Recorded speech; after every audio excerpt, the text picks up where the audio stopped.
Sudarlun jalan kawasan Desa Manekareng, Kecamatan Blangmangan Loksmawe yang menghubungkan Cot Matahi, Kecamatan Samtalira Bayu dengan Gede Pentir, Kecamatan Blangmangan Loksmawe mulai diperbaiki dalam 3 hari terakhir.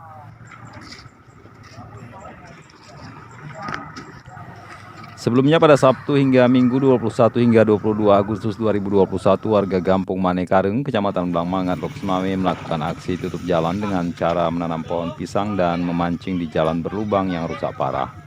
Aksi protes dilakukan karena prihatin melihat kondisi jalan yang rusak dan berlubang yang dapat mengancam pengendara.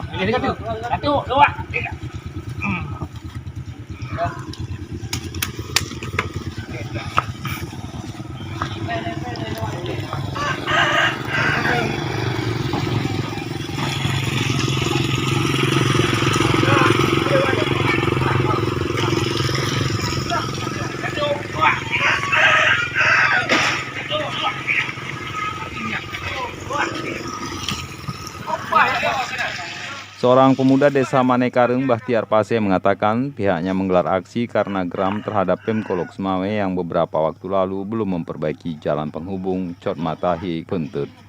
Apalagi ketika musim penghujan, lubang jalan tersebut digenangi oleh air sehingga warga yang tidak mengetahui kondisi sering terperosok.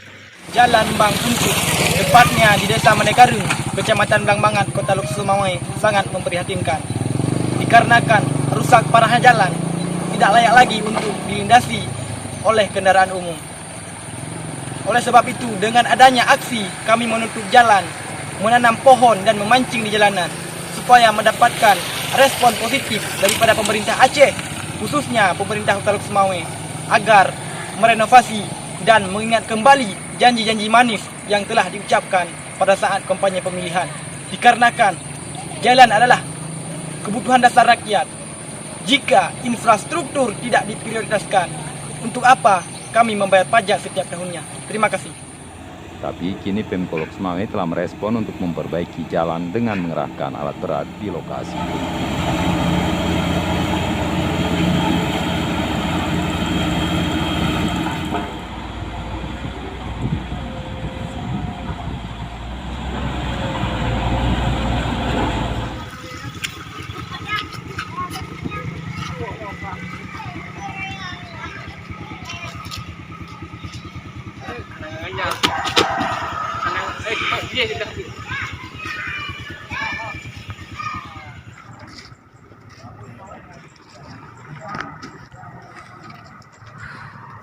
Dari Loksmawe, Jafarudin, Serambion TV. Semoga tumbuh dengan subur, seperti layaknya tumbuh cinta di antara kita berdua. Tumbuh cinta. Oka jale.